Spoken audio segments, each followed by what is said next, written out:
Hello everyone, and welcome to the service.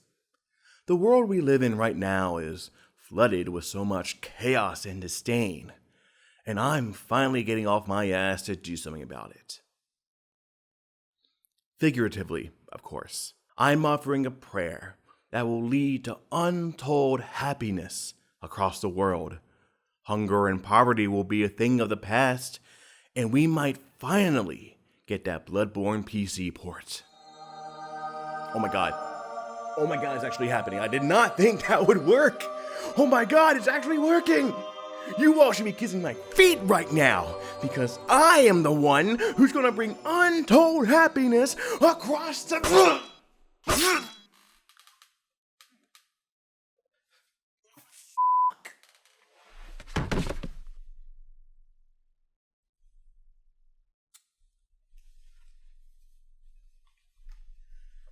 I'm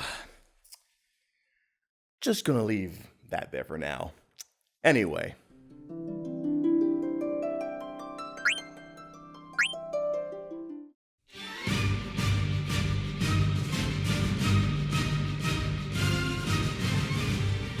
Now I've recently hopped back into my Final Fantasy series marathon. Yes, I am very tired. My long journey had led me back to the Final Fantasy VII series. With the original and remake already completed, it was time to revisit a game that I was initially hesitant to take on, Final Fantasy VII Rebirth. Now, I've done my fair share of maddening trophy grinds and challenges, so it wasn't the daunting trophy list that nearly scared me off. Even if they're... a lot.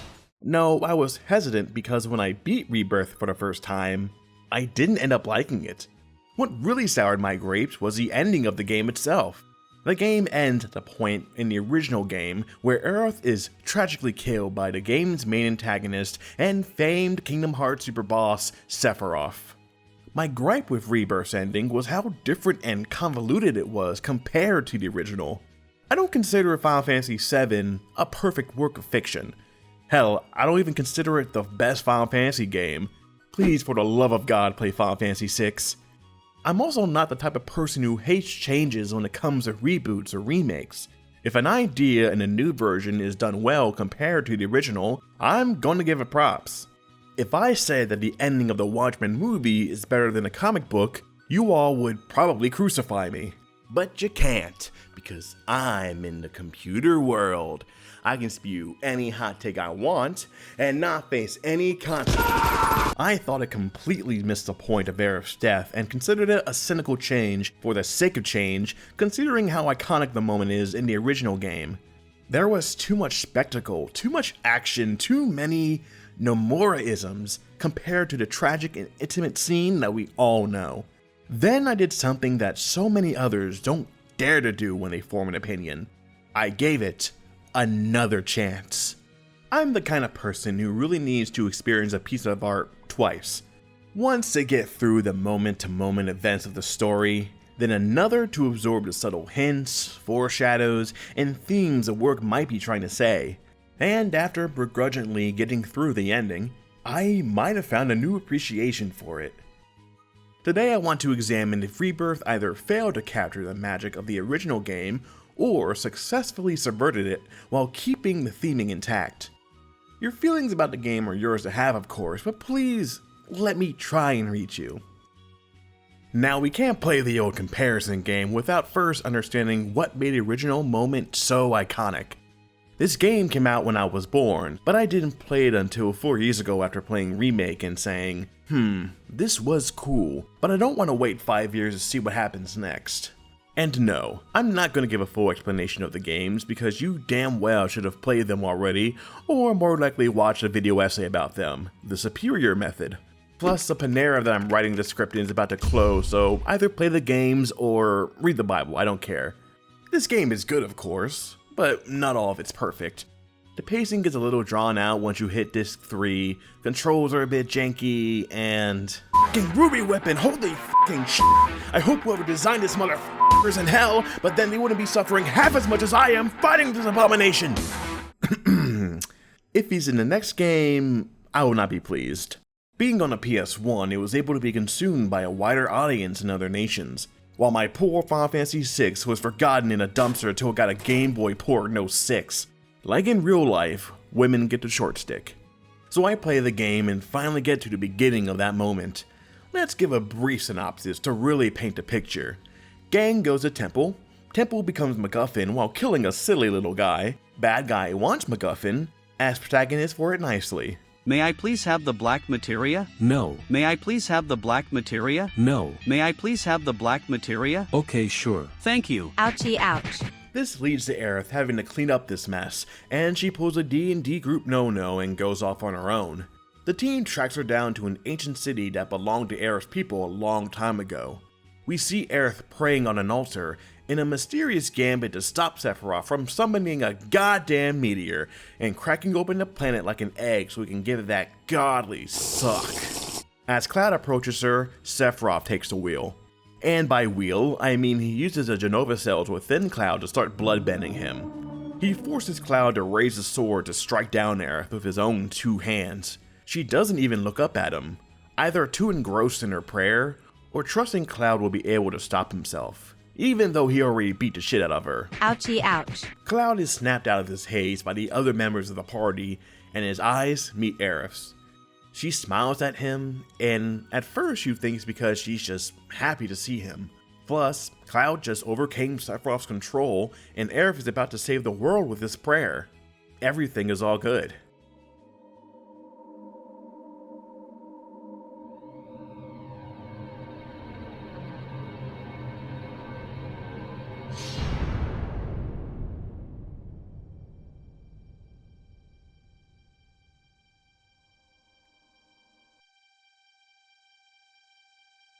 Sephiroth kills Aerith to stop her from meddling in his plans.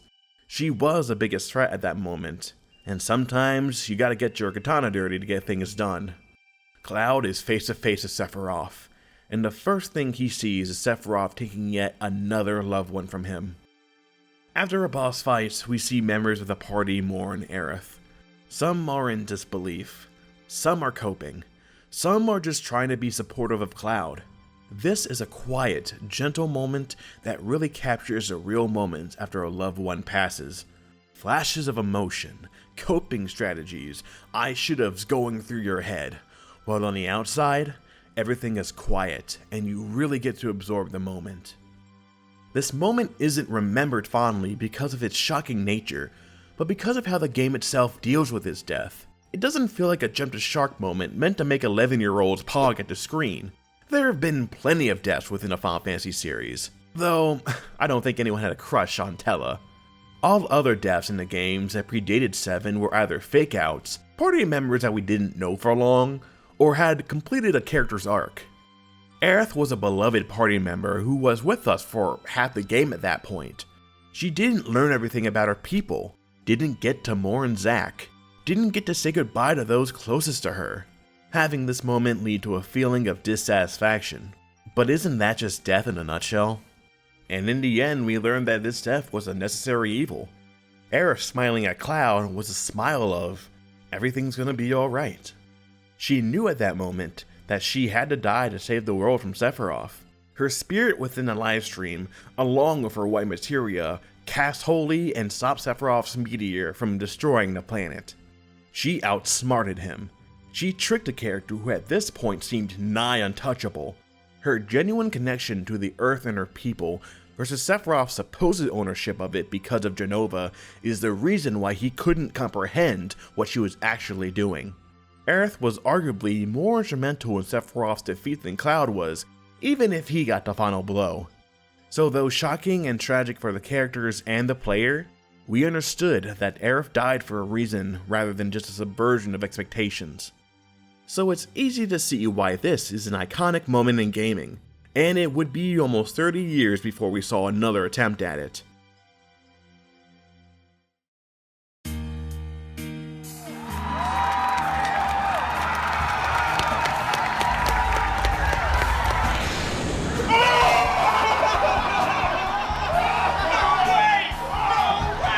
Oh my f***ing god! It's happening! I win! kill this? Ah! There it is, the giant oversized sword. The outcry for a remake of Final Fantasy VII and the subsequent remake series was the equivalent of your child throwing a tantrum for vanilla ice cream. Then you relent, but get them birthday cake flavor instead. It's in the spirit of what they asked for, and some were content with the extra flavor, while others hate that they didn't get exactly what they wanted, so they burn the Cold Stone down. The remake series follows the basic story beats of Final Fantasy VII, but adds more content to have it be a modern AAA title like how the original was during the time of its release. Remake and Rebirth are making up for the limitations of the original series. They're free to now take up 90% of your console storage and extend elements that were lacking in the original. Side missions fleshing out the world around you, more intricate and flashy minigames, character designs that feed all of its player bases, and I do mean all of them. The best thing the remake series did was focus on the relationships between its cast. Barret and Red 13 having brotherly bickering matches while Aerith and Tifa are one handhold away from a U-Haul trip. I love a tight-knit group where each member has a different type of relationship with each other. Don't get me wrong, the original game does a great job fleshing out its gang of misfits, but actually seeing these characters come to life and interact with their world and environment outside of a Roblox server is what fans were pining for. While there are some juggling of events, the first game of the series, Final Fantasy VII Remake, remains loyal to its source material. Except...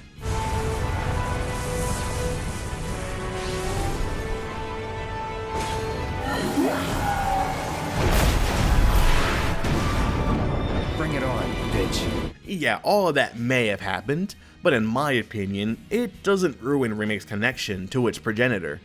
You still leave Midgar and wind up in the desert on the way to Calm. Remake just adds some Kingdom Hearts seasoning to its story to give the ending more of a gauntlet and set up events and elements of the future installments.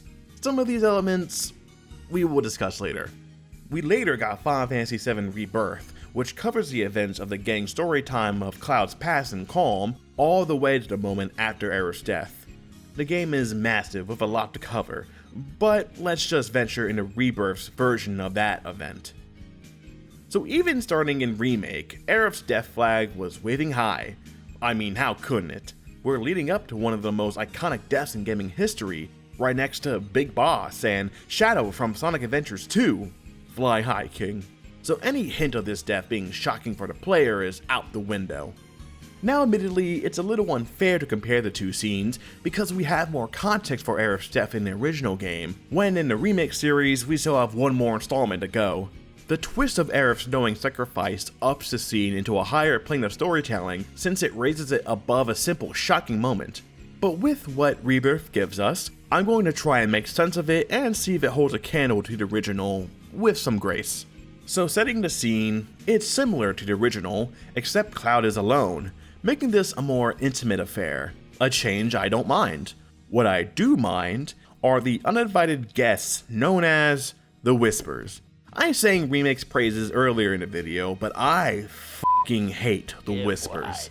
They're the element that I mentioned earlier, and they're haunting this series, literally. They're an unneeded and frankly unwanted presence within Remake's story.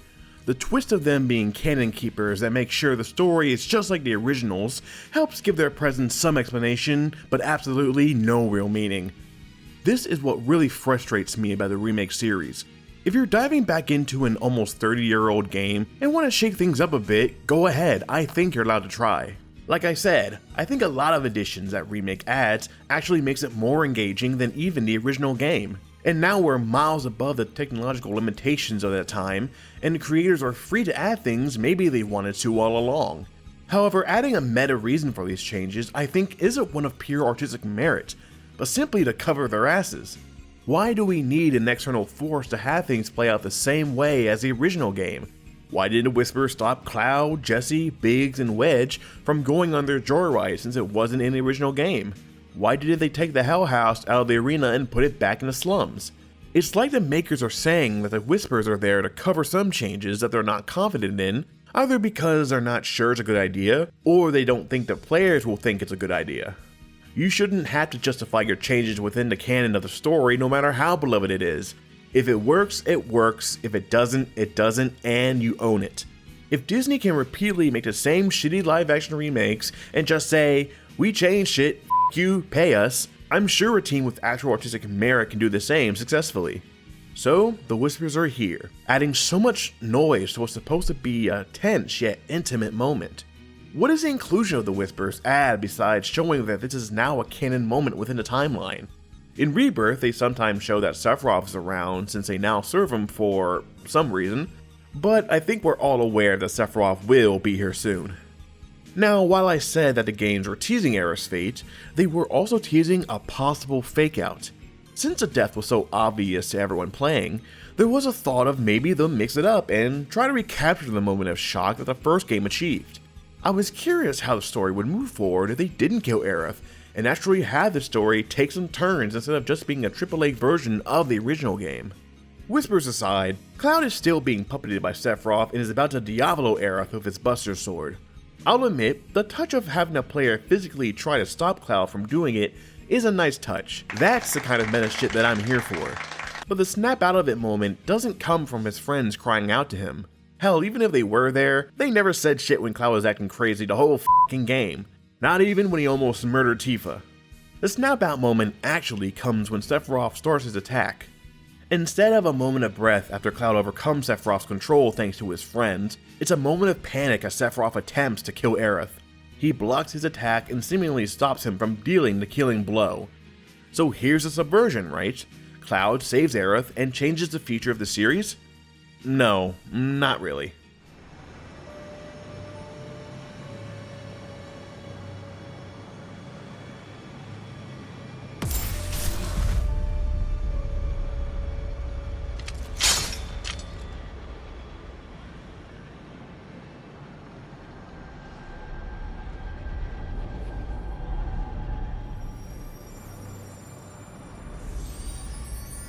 The scene shifts into an all too familiar sight of Aerith being pierced by Sephiroth's blade. Cloud holds a dying Aerith in his arms as her light fades away. In the original game, Sephiroth claims Cloud's tears are not real, since he's a nobody. A puppet. It was a continued step in gaslighting Cloud into believing that he is not a real person, just another creation of Sephiroth and Jenova. However, Cloud at this moment does display and vocalize his rage and sadness, even to his own surprise. Sephiroth instead at this moment yells some stuff about sadness and grief creating realms, or yeah, whatever. The same boss fight occurs with Jenova Lifeklinger, but unfortunately, unlike the original game, it just feels like another boss fight. Instead of desperately fighting this boss to quickly check on Aerith, we know Aerith is cooked, and if anything, are just confused over what just occurred. There are moments of camaraderie in the team that's fun and continues this game's mission to flesh out the team's relationship. But it's an odd placement when they just saw a dear friend die right in front of them. The gauntlet continues with Cloud and the dimension-hopping Zack fighting against Sephiroth, while the rest of the party fights a monstrous version of Sephiroth that doesn't appear until the last battle in Final Fantasy VII Disc 3. Both teams successfully defeat their foes, and now it's a one-on-one with Cloud and Sephiroth. However, from a glowing void appears an alive and standing Aerith Gainsborough, ready to fight! Thank God she has barrier. This doesn't help the utter confusion of what's going on through all of these set pieces. They beat Sephiroth yet again and he dips, leaving Cloud and Aerith to recreate Advent Children for a little bit. Cloud returns to the real world and holds Aerith's lifeless body in his arms. Aerith, wake up.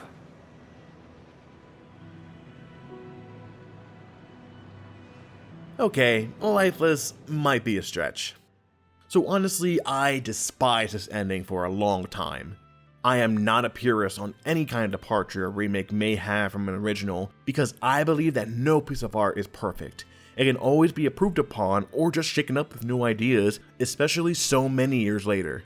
But how could the creators miss the point of Aerith's death so bad?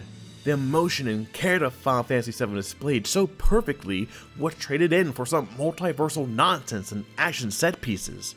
If that's still your current position, I can still see where you're coming from, but give me a moment. The Rebirth sequence of events has a lot more going on and it still befuddles the mind.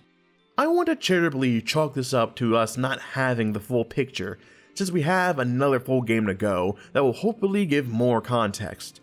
While we still don't have a full picture, I just want to throw my hat into the ring of theory crafting like the greats.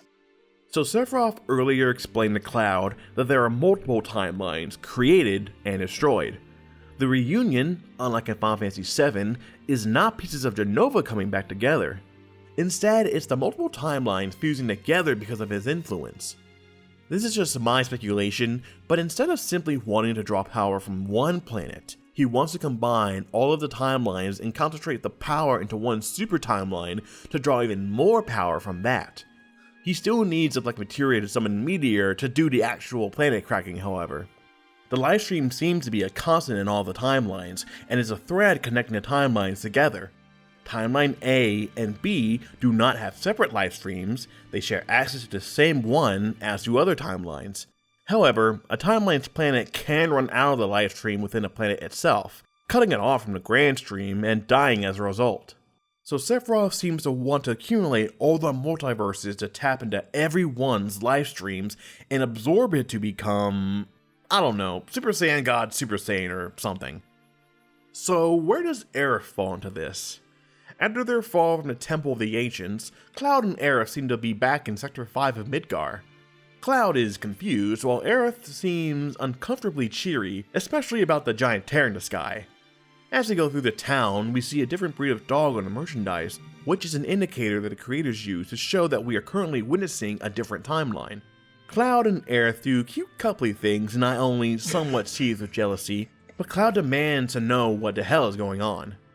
Aerith takes him to the church, then gives him her white materia. Throughout Remake and Rebirth, it's shown that her materia was clear and held no power, so this is strange to continuing players. As Sephiroth walks into the church with the exaggerated swagger of a black angel, Aerith pushes Cloud into the flower bed, transporting him out of the timeline. This scene might seem random and nonsensical at first, but gives one major piece of information. Aerith, like Sephiroth, can comprehend and influence multiple timelines. Aerith is the last ancient in this and every timeline. While timelines can differ in many ways, some things are always consistent. There's always a boy, there's always a city, there's always two angels. Shout out to my Bioshock Infinite fans out there. So Aerith's death was prevented by Cloud in one timeline, but we're experiencing the game in the universe where she does die. She's technically not alive anymore, at least in this universe. So what did we and Cloud see? We saw two timelines at the exact same time. We all know that Cloud is connected to Sephiroth because Hojo reads way too much yaoi and put Sephiroth cells within Cloud. His slight connection to Sephiroth allows him to comprehend multiple timelines. Comprehend, but not influence. Sephiroth being half Jenova and Aerith being half ancient allows them to more fully tap into the livestream and its flow through the multiverses, while Cloud is just able to see its effects. Aerith did die in the current timeline, but she and Cloud can still communicate via multiversal telephone. So that's a lot of logistics out of the way, and again, pretty sure I'm not 100% on the money, but we'll know once Final Fantasy Rechain of Memories comes out. Is this plot point convoluted? Yes. Does it completely miss a point of the original game? Currently, I don't think so. Take away all the multiversal shenanigans and the switching of timelines and whatnot, and actually sit down and see what happens.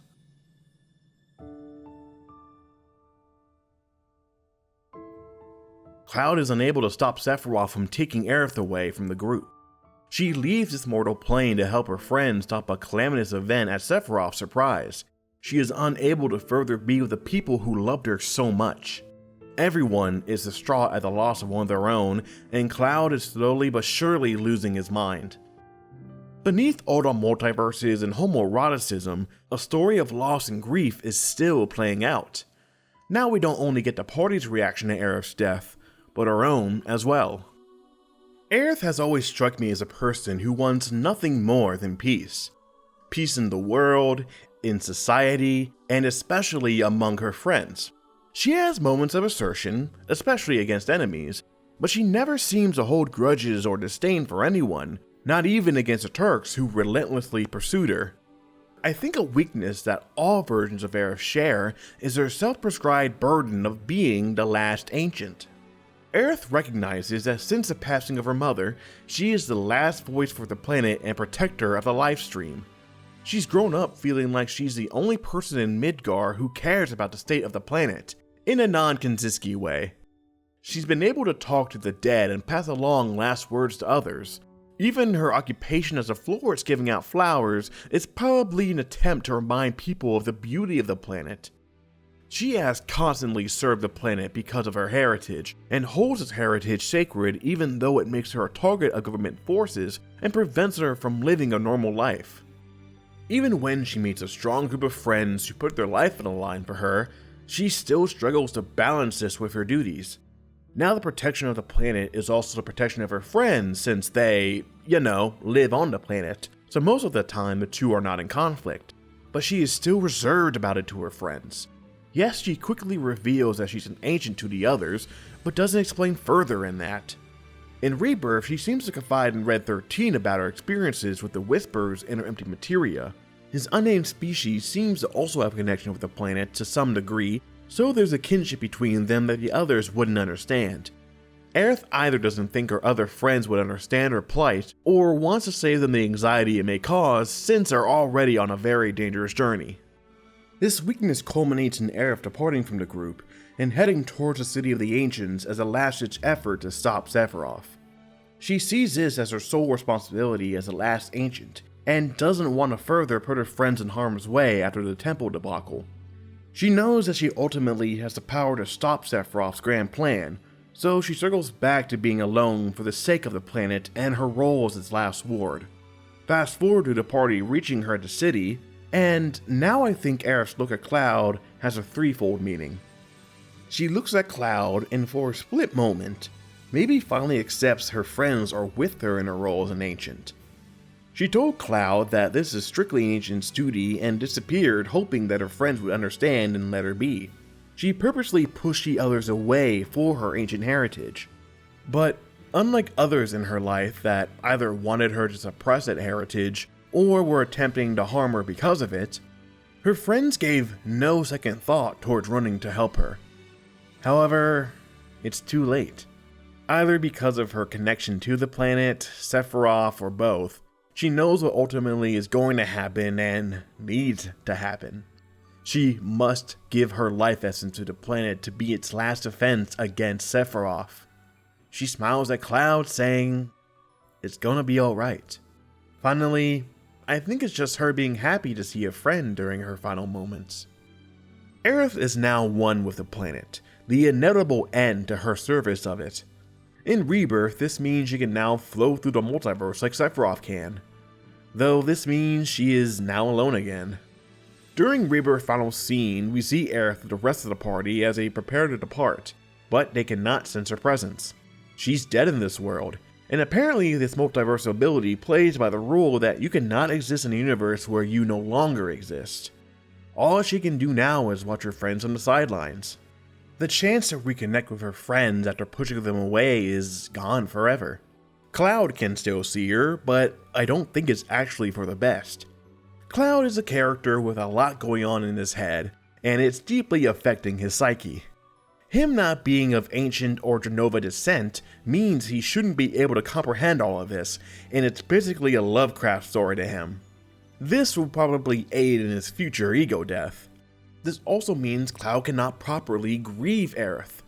I'm unsure whether he actually recognizes Aerith's death in this universe, or if he thinks he actually saved her. Either way, he can't properly grieve her if he knows she's out and about, at least in another universe. He, like a first-time player, may not recognize that Aerith is still gone even though she's staring us right in the face. As I mentioned earlier in the video, grief and loss are major themes of Final Fantasy VII. Rebirth seems to push those themes further and asks what happens if someone refuses to let go. Circling back, the party flies off while Aerith remains tethered to the earth, sure of her mission but unable to be with the people she loves. They're not only off to fulfill their roles in defeating Sephiroth, but to also continue to live their lives. She'll miss the celebrations, the wins, and saddest of all, a sweet snowboarding minigame. Whether Aerith made the decision for herself, or it was all prearranged by the planet's hand, Aerith's tragedy is even further emphasized in the remake series. She could search the multiverse for different versions of her friends, but she's already lost the ones she's known and loved. I'm happy that I gave the ending another chance with open eyes. After being able to digest the events of the ending this go around, I was able to get a better idea of what the writing team might have been going for.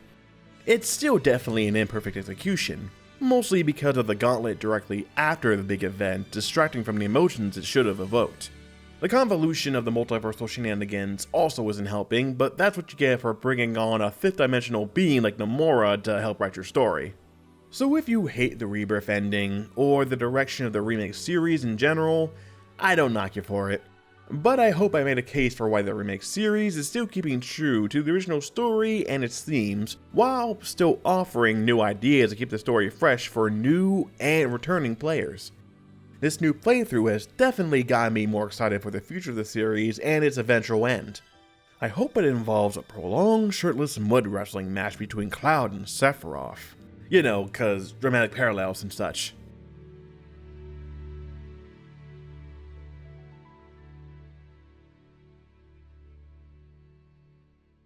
So, how do you feel about Rebirth's ending?